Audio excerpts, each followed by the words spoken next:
তিনি আমাদেরকে শারীরিক সুস্থতার সহিত মসজিদে বসার তৌফিক এনায়েত করেছেন। আলহামদুলিল্লাহ। দরুদ ও সালাম পেশ করছি মানবতার মুক্তির অগ্রনায়ক বিশ্বনবী মুহাম্মদ সাল্লাল্লাহু আলাইহি ওয়াসাল্লামের উপর। আলোচনা শুরু করার পূর্বে প্রত্যেকে আমার অন্তরস্থ থেকে সালাম করুন। আসসালামু আলাইকুম ওয়া রাহমাতুল্লাহি ওয়া বারাকাতুহু। সম্মানিত হাজিরিন, আজকে আমরা ঈদুল আজহা নামাজ পড়ার জন্য এখানে সমবেত হয়েছি। এরপরে নামাজ সমাপ্ত করে আমরা আল্লাহ তাআলার সান্নিধ্য লাভের জন্য, আল্লাহ তাআলার হুকুম পালন করার জন্য পশু জবাই করব।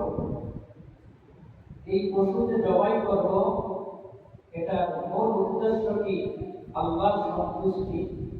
আল্লাহ তাআলা বলতেছেন যে আমি এই পশুর গোশত, রক্ত কোনো কিছু আমার কাছে পৌঁছে না, আমার কাছে পৌঁছে তোমাদের দিনের তাকওয়া। আল্লাহ পাক বলতেছেন লা ইয়ানালুল্লাহু লুহুমুহা ওয়ালা দিমাউহা ওয়ালাকিন ইয়ানালুহুত তাকওয়া মিনকুম।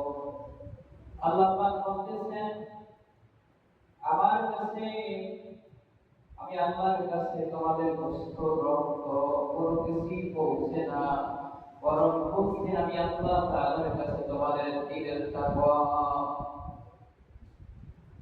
এজন্য কুরবানি করার আগে লক্ষ্য এবং উদ্দেশ্যকে আমাদেরকে বাস্তবায়িত করতে হবে। অর্থাৎ কোন উদ্দেশ্যে কোরবানি করতে যাচ্ছি, এই নিয়তকে আমাদের যথাযথভাবে নিয়ত সঠিক করতে হবে। আল্লাহ পাক বলতেছেন ইন্নামা ইয়াতাকাব্বালুল্লাহু মিনাল মুত্তাকিন। আমি মুত্তাকিদের পক্ষ থেকে কুরবানি কবুল করি। এজন্য কুরবানি কবুলের যে সকল শর্ত রয়েছে, এর ভিতরে আমরা প্রথম শর্ত হিসেবে বলতে পারি নিয়ত, যথার্থ নিয়ত করা। প্রত্যেকটি কাজে নিয়ত অনুযায়ী তার ফলাফল প্রাপ্ত হবে। আল্লাহ নবী বুখারীর হাদিস রাসূল সাল্লাল্লাহু আলাইহি ওয়াসাল্লাম বলেছেন, ওয়ালা রাসূলুল্লাহ সাল্লাল্লাহু আলাইহি ওয়াসাল্লাম ইন্নামাল আ'মালু বিন্নিয়াত। সকল কিছু, সকল কর্ম নিয়তের উপর নির্ভরশীল। সম্মানিত হাজির,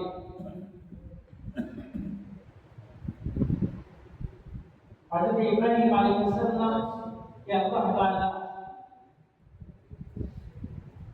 যে সন্তান দান করলেন, এই সন্তানকে জবাই করার জন্য আল্লাহ তাআলা আদেশ করেছিলেন। ইব্রাহিম আলাইহিস সালাম আল্লাহ পাকের আদেশকে যথার্থ পালন করলেন। ইব্রাহিম আলাইহিস সালাম তার পুত্র ইসমাঈল আলাইহিস সালামকে জানিয়ে দিলেন, হে আমার বৎস, আমি স্বপ্নে দেখেছি তোমাকে জবাই করতেছি, এই বিষয়ে তোমার মতামত কি? فلما بلغ معه السعي قال يا بني إني أرى في المنام أني أذبحك فانظر ماذا ترى।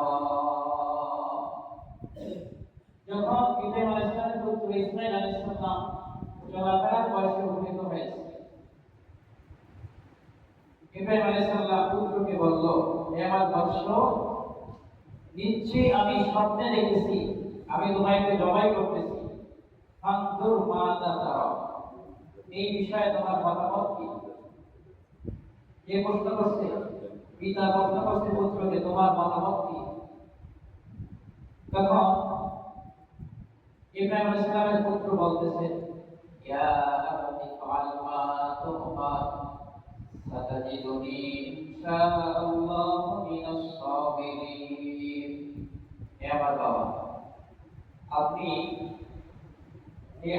বিষয়ে আদিষ্ট হয়েছে, আপনাকে যে বিষয়ে আদেশ করা হয়েছে আপনি আদেশকে যথার্থ পালন করুন। ইনশাআল্লাহু মিনাস সাবিরিন, নিশ্চয়ই আমাকে ধৈর্যশীলদের অন্তর্ভুক্ত হয়ে যাবে। সম্মানিত হাজিরিন, পুত্রকে যখন বলা হলো পিতার পক্ষ থেকে আমি স্বপ্নে দেখেছি তোমাকে জবাই করব, পুত্র সাথে সাথে কোনো প্রতিবাদ করলেন।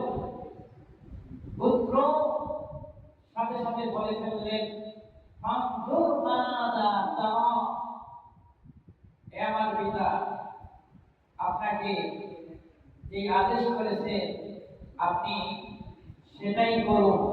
ইনশাআল্লাহু মিনাস সাবিরিন, নিশ্চয়ই আমাকে ধৈর্যশীলদের অন্তর্ভুক্ত পাইবেন। অর্থাৎ পিতা, আপনি যখন জবাই করবেন তখন আমি ছুটাছুটি করবো না, দৌড়াদৌড়ি করবো না। পিতাকে পুত্র বলতেছেন, আমার পিতা যখন আমাকে জবাই করবেন, জবাই করার আগে আপনি আপনার চক্ষুটাকে বেঁধে দিন, আপনার চক্ষু বেঁধে দিন, আপনি আপনার হাত বেঁধে দিন। আপনার চক্ষু বাঁধবেন এজন্য আপনি যদি আমাকে দেখেন তাহলে আপনার মায়া লাগতে পারে। যে বলতেছেন, পুত্র বলতেছেন, আপনি আমার হাত পা বেঁধে দিবেন এই জন্য জবাই করার সময় যদি আমার কষ্ট হয় তাহলে হয়তো আমার হাত পা থেকে আপনার সাথে বেয়াদবি হয়ে যেতে পারে। পুত্র বলতেছেন বাবাকে বেয়াদবি হয়ে যেতে পারে। এখান থেকে যুব সমাজের কিছু শিক্ষণীয় আছে যে বাবার সাথে আচরণটা কিরকম হওয়া দরকার। জবাইয়ের মধ্যে ইব্রাহিম আলাইহিস সালামের পুত্র ইসমাঈল আলাইহিস সালাম সেটা শিখিয়ে দিয়েছেন। জবাই করবেন তখন বলতেছেন, বাবা আপনার গায়ে হাত লেগে যেতে পারে, আপনার গায়ে আমার পা লেগে যেতে পারে। তাহলে বাবা কতটুকু সম্মানের পাত্র সেটা পয়গম্বর ইসমাঈল আলাইহিস সালাম যুবকদেরকে শিখিয়ে গেছেন। আর আমার রক্ত মাথা জামাটা আমার মায়ের কাছে পৌঁছে দেবে। সম্মানিত হাজিরিন, ইব্রাহিম আলাইহিস সালাম ইসমাঈল আলাইহিস সালামকে কাজ করে সময় দিলেন, কাজ করে সময় দিলেন জবাইয়ের উদ্দেশ্যে। আল্লাহ পাক বলতেছেন, ফালাম্মা আসলামা ওয়া তাল্লাহু লিল জাবিন, অতঃপর যখন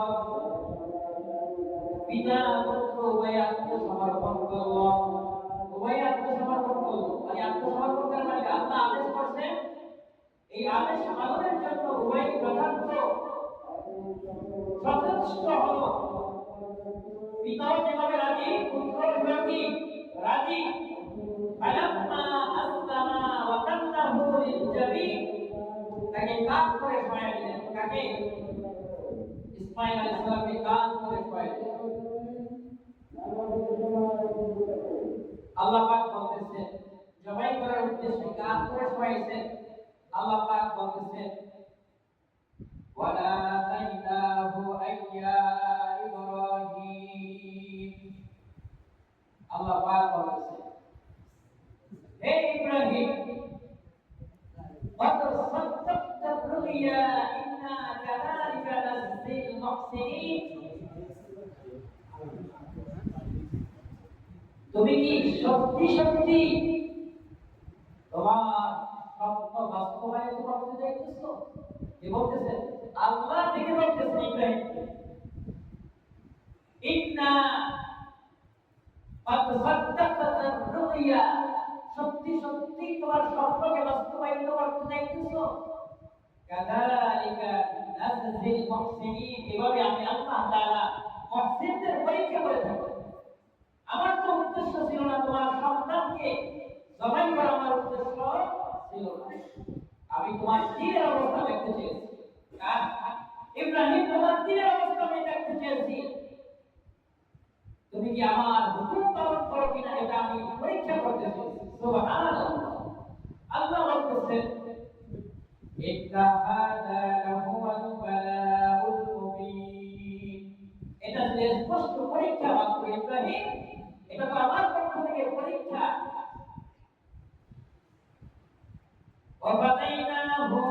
বিদিন আযীম। আল্লাহ পাক ইব্রাহিমকে বললেন, যাও জিবরাইল, আমার খলিলুল্লাহ ইব্রাহিম আলাইহিস সালাম, আমি তাকে যে স্বপ্নে দেখাইছিলাম, আমি তো তাকে পরীক্ষা করা আমার উদ্দেশ্য ছিল, কিন্তু তারা তিনি আমার পরীক্ষায় উত্তীর্ণ হয়ে গেছেন। ইব্রাহিম আলাইহিস সালাম কি আমার পরীক্ষায় উত্তীর্ণ হয়ে গেছে।